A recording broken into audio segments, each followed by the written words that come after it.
welcome to my channel. Inilah kisah nyataku.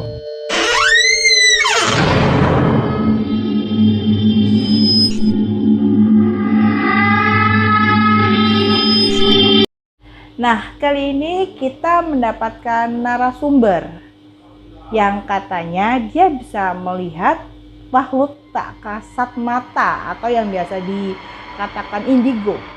Dan kebetulan si anak indigo ini sedang mengeksplor di tempat yang katanya ikon horornya arek Surabaya. Sebut saja di Rumah Hantu Darmo.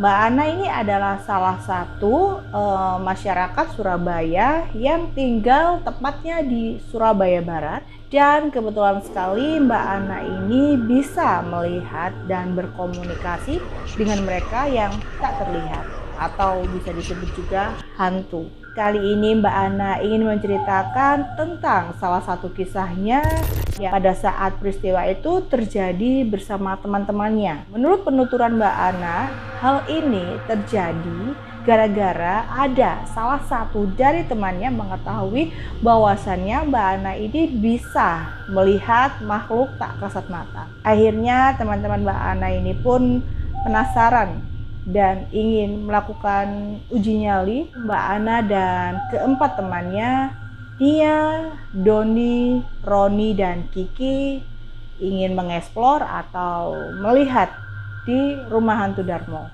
Para pendengar untuk khususnya yang ada di Surabaya mungkin sudah pada dengar ya Rumah Hantu Darmo, karena katanya rumah itu sudah terlalu lama ditinggalkan oleh penghuninya. Seluruh keluarga pemilik rumah tersebut sudah meninggal dunia dan menurut isu yang beredar, rumah tersebut adalah hasil dari pesugihan. Yang konon katanya saat itu pemilik rumah harus memberikan tumbal darah manusia, tapi yang diberikan adalah tumbal darah hewan. Akhirnya jin yang melakukan perjanjian dengan pemilik rumah tersebut tak terima dibohongi seperti itu. Setelah itu pemilik rumah beserta keluarganya sepakat untuk meninggalkan daerah Surabaya dan menggunakan kapal laut miliknya supaya bisa pergi dari rumah itu dan tidak diikuti oleh para jin yang sudah melakukan perjanjian dengan mereka. Namun naasnya di tengah laut, kapal laut milik mereka tiba-tiba tenggelam dan sampai sekarang kapal itu pun tidak ditemukan. Sampai saat ini rumahnya ini terbengkalai.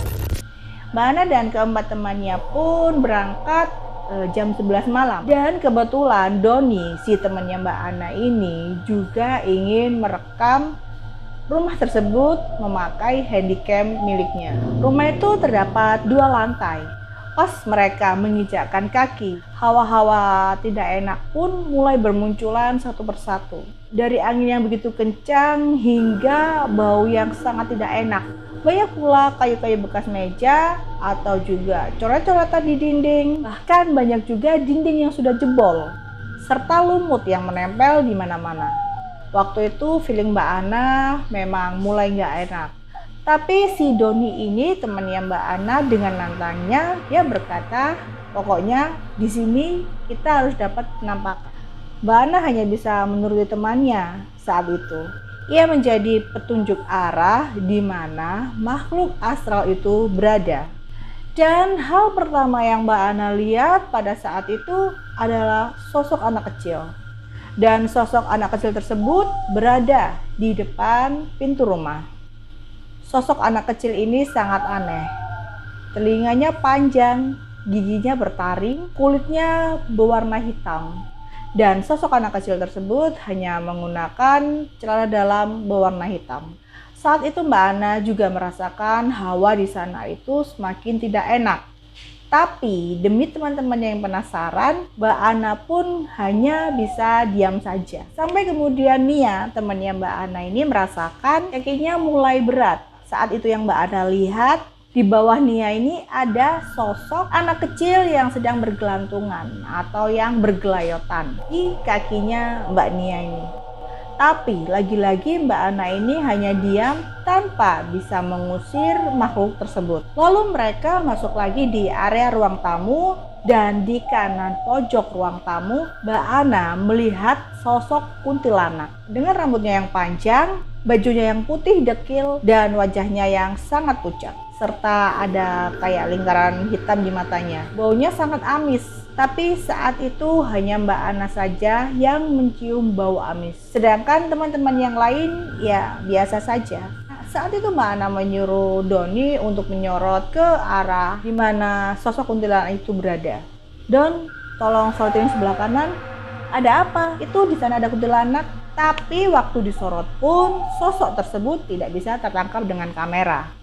Lalu di kamar mandi Mbak Ana juga melihat sosok genderuwo yang sedang menggaruk-garuk tembok. Dan kebetulan Nia, teman Mbak Ana ini juga mendengar suara garukan tembok. Dan Nia pun bertanya kepada teman-temannya, kalian dengar nggak kayak ada yang garuk-garuk tembok? Ternyata teman-teman yang lain tidak mendengar sama sekali, hanya Mbak Ana dan Nia yang mendengar garuk-garukan tembok. Karena teman-teman yang lain penasaran, dia bilang kayak gini, kok kita nggak dengar apa-apa ya? Cuman Ana dan Nia doang yang bisa dengar. Tapi anehnya Mbak Ana melihat lagi ke arah Nia. Ternyata sosok anak kecil tersebut sudah hilang dari kakinya Nia. Tapi sekarang sosok kuntilanak ini yang terus menempel di punggung Nia sambil menjilati leher belakang Nia ya. Mbak Ana pada saat itu melihat lidahnya yang saat itu sangat panjang sampai air liurnya membasahi leher Nia. Nia sempat terkejut saat itu karena ia merasa mendadak lehernya basah. Padahal nggak ada hujan atau cipratan air sama sekali. Leherku kok basah ya? Isi ya nih, katanya Mbak Ana. Mbak Ana merasa suasana di rumah itu mulai sangat kental horornya. Ia melihat banyak sekali makhluk astral yang tinggal di rumah hantu Darmo. Di saat teman-temannya Mbak Ana yang lain mulai penasaran dengan sosok astral tersebut, ada salah satu teman Mbak Ana yang malah mengambil kesempatan di tempat yang dianggap angker. Lalu mereka lanjut naik ke lantai 2, dan pada saat itu mereka harus berhati-hati karena tangga untuk menuju ke lantai 2 tersebut mulai rapuh yang sewaktu-waktu bisa saja jatuh ke bawah. Di lantai 2 terdapat 2 kamar, yang salah satunya adalah ruang santai dan salah satunya adalah kamar mandi. Mbak Ana langsung masuk di kamar mandi lantai 2 karena ia saking penasarannya di kamar itu. Dan ternyata benar, Mbak Ana melihat sosok pocong di kamar mandi itu dengan posisi terbalik dan menggelantung. Pada saat itu Mbak Ana hampir tak kuat untuk melihat sosok tersebut, tapi mau pergi pun Mbak Ana juga nggak bisa. Seperti ada yang menahan kaki Mbak Ana. Ketika Doni sedang sibuk merekam kesana kemari, Mbak Ana memanggilnya lalu bilang, coba deh kamu rekam di kamar mandi ini. Tapi lagi-lagi sosok itu tidak bisa tertangkap dengan kamera. Pocong itu masih tetap menggelantung di atas sambil terbalik. Dan ketika Mbak Ana ini mulai ditinggal sama teman-temannya, saat itu pocong tersebut mulai berkata kepada Mbak Ana, kalian jangan ada yang kesini lagi. Ini rumah kami. Dan kami tidak mau ada yang ganggu. Kalau sampai kalian mengganggu atau membuat kami tidak nyaman di sini, salah satu kalian akan kami ambil. Begitulah sosok pocong itu berkata kepada Mbak Ana. Tubuh Mbak Ana ini seketika langsung bergetar dan dia tidak bisa berkata-kata, hanya bisa berdoa dalam hati sambil baca ayat Al-Quran. Sampai akhirnya dia kembali dan pergi dari tempat tersebut atau di kamar mandi lantai 2 ya tepatnya. Lalu ketika Mbak Ana bertemu dengan teman-temannya, Mbak Ana pun langsung mengajak teman-temannya ini, ayo kita cepetan pergi. Tempat ini sudah nggak aman. Aku nggak mau di sini kalian ada apa-apa atau ada yang mengikutin. Awalnya Doni ini menolak dan ingin merekam lagi. Tapi karena hawa di rumah tersebut sudah mulai panas, Mbak Ana pun ini memaksa Doni untuk ayolah mending pulang ayolah daripada ada apa-apa. Tapi entah kenapa ketika Mbak Ana ini menoleh ke arah Nia, dia melihat sosok kuntilanak tersebut masih mengikuti Nia. Refleks Mbak Ana pun ini tanya ke Nia, kamu lagi haid ya? Dan si Nia ini menjawab, iya. Emang kenapa? Ternyata sosok kuntilanak tersebut suka menjilati leher belakang Mbak Nia karena dia sedang haid. Lalu Mbak Ana ini dalam hati berkata kepada kuntilanak tersebut, tolong jangan ikutin saya atau tolong jangan ikutin teman saya. Dan sosok itu pun pergi, lalu mereka pulang tanpa mendapatkan satu penampakan. Oke sobat kisah nyataku, bisa kita ambil dari cerita ini hikmahnya, ya jaga sopan santun kita di mana kita berada. Dan satu hal lagi, apapun yang kalian punya, apapun harta yang kalian miliki, ujung-ujungnya kalau kalian sudah meninggal, ya ditinggalkan, gak ada apa-apanya lagi. Cuma satu yang bisa menemani kalian di alam akhirat, itu adalah amalan. Amalan apapun, amalan kebaikan. Bagi teman-teman yang mempunyai kisah misteri dan ingin berbagi cerita, boleh kalian email di kolom deskripsi kami. Dan jangan lupa terus dukung kami di Kisah Nyataku. Subscribe karena subscribe itu gratis. Klik tombol like jika kalian suka dengan cerita ini. Komen pendapat kalian tentang cerita ini. Share juga ke teman-temanmu agar teman-teman kalian tahu apa yang kalian tahu. Terakhir dari saya, Mbak Jung, dan terima kasih.